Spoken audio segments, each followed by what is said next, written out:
Ladies and gentlemen, welcome to the Impact Post Show. I'm Tom Hannifan. He's the Drama King, Matthew Rehwoldt. The fans are making their way out of Graceland Live here in Memphis, Tennessee. A very interesting conclusion to the broadcast on Access TV. Mickie James face-to-face with the Knockouts World Champion Trinity with Bound for Glory on the mind of hardcore country Mickie James. Absolutely incredible stuff. We are going to dive into what happened between Trinity and James a little bit later on, but I want to start off with our first action of the night.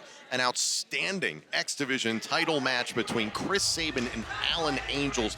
Alan Angels, who won Ultimate X just last week, wasted absolutely no time. Right on. He wanted his title shot. Oh, he just happened to do it against the greatest X Division champion of all time. I know, but what a statement it would have been if he could have truly made himself the front man like he wants to be, if he could have dethroned the greatest X Division champion of all time. So I appreciate the moxie of Alan Angels, absolutely. But Tom, there is no doubt that one of the big headlines coming out of that match is what happened after. Yes, after that, it was revealed that Kenta not only will be at Bound for Glory in Chicago Saturday, October 21st, live on pay-per-view, but that Kenta will be challenging Chris Sabin for the X Division Championship.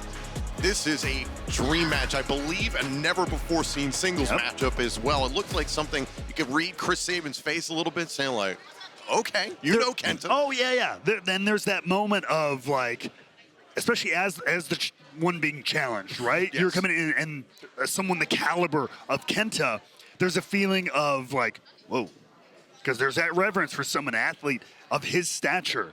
But then there's the dial starts to turn, the wheels start going, and you go, oh, as an athlete, I want the challenge. You want to be the best, especially Chris Sabin, 10-time champion now. He wants to be the best. He wants to continue to go down in history as the best. Now you got to take on the best. And Kenta is going to bring that out of him, I'm sure of it. Completely agree. And considering the emotion of the 1,000th episode of Impact Wrestling, how Chris Sabin must have been riding high coming into the title defense that he had here tonight against Alan Angels.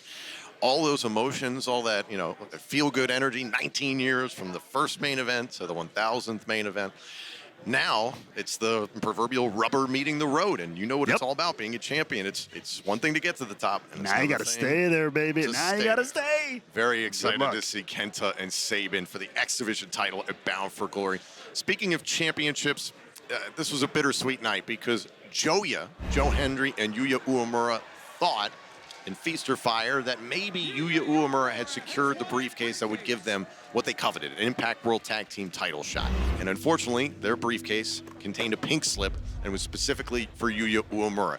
In unprecedented fashion, the Director of Authority, Santino Marella, gave Yuya Uemura a chance to fight for his job as the Impact World Tag Team Champions, the Rascals. Yeah, which we're not even sure he's allowed to do. There's a lot of questions around that, with that level of authority. The match occurred, the Rascals came down and were trying to ruin Yuya's goodbye ceremony. Here's the thing. I know you've said some terrible things about Yuya. Yuya has spent the last year here in Impact Wrestling as part of his excursion from New Japan Pro Wrestling, from a young lion to going out into the world of professional wrestling, gaining a lot of experience, and that's something that Impact Wrestling has done in the past. Look at Sonata was here in Impact Wrestling, went on to become an IWGP World Heavyweight Champion. It was wonderful to have Yuya here. It was wonderful to see Joya sprouting as a tag team. And unfortunately, that is no more. Personally, I want to send my best wishes to Yuya Uemura and what he does next year in pro wrestling. Peace. When we come back, we're going to dive into the situation regarding the Memphis Street Fight and also our main event matchup, the Knockouts World Champion Trinity, has her hands full. A former champion whose reign was the longest in Impact Wrestling history. I'm taking back that Impact World Championship. The walking weapon, Josh Alexander. He is the current Impact Wrestling World Champion. There's nobody that's a bigger fan of Alex Shelley than me. Alex Shelley.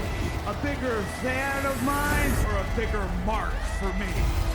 Impact Wrestling presents Bound for Glory, live from Chicago, Saturday, October 21st. Tickets are on sale now. We're back here in the Impact Post Show. Of course, we can't come to Memphis without a Memphis street fight. Of course not. Kenny King and Sheldon Jean have been furious ever since Victory Road, and frankly, the lead up to Victory Road, and wanted to get their hands on Heath and the new digital media champion, Tommy Dreamer. Kenny King is owed a contractual rematch for the digital media championship. Impact Management not thrilled with Kenny King. They haven't granted that title shot yet. So Kenny King and Jean want to get their frustrations out in a barbaric type of matchup. In the end, the victory went to Heath and Tommy Dreamer. And it's kind of like what you were talking about after Sabin and Angels from earlier on tonight. It's what happened after the fact. Crazy Steve. We didn't see him. I don't know where the hell he came all. from. It appeared, looking back at the tape and hearing from the production truck, is that he was hiding in plain sight, which I know is ironic considering it's Crazy Steve was hiding amongst the fans here in Memphis, Tennessee in the Impact Zone. That which is just kind of an unsettling thought in general, that he was just out there lurking. You're telling me. You know.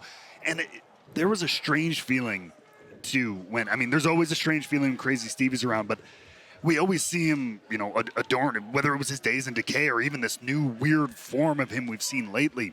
He's always doused in some strange, obscure makeup. Is it just me, or is there something almost even more unsettling seeing him just plain clothed, no makeup? And I mean, the same intention, of course, across the board, but there's almost something even more unsettling about seeing him in that state and still just as dangerous. It was off-putting. What's clear in the vision for Crazy Steve is that by virtue of his win within Feast or Fired, he has a digital media title shot, and he wanted to make that emphatically clear to the reigning digital media champion, Tommy Dreamer, here tonight. Speaking of champions receiving emphatic messages, that's exactly what happened with the Knockouts World Champion Trinity. She battled Giselle Shaw this evening. Giselle Shaw somehow got it in her head that if she beat Trinity tonight, then she would have a Knockouts World title shot at Bound for Glory. How are you not getting this? What was that legal statute you brought up earlier? My legalese is solid, and it is a foundation like a rock, okay? The recent example of the Rascals going after the tag team titles earlier this summer, Zachary Wentz had a great win over Chris Bay, which put them in contention. But again, that aside though, all right?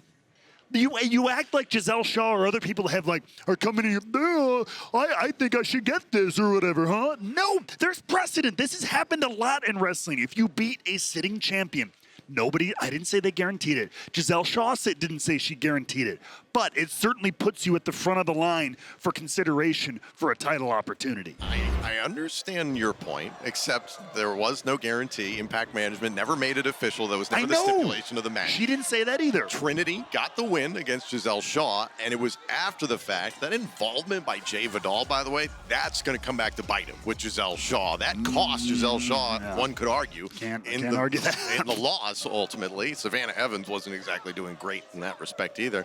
But then Mickie James coming out, getting right into the face of Trinity, showing a lot of respect for someone she's been friends with for a number of years. The two are working together in WWE, have been opponents, but never as singles competitors. And Mickie James made it very clear that she can choose her rematch for the championship, much like Josh Alexander.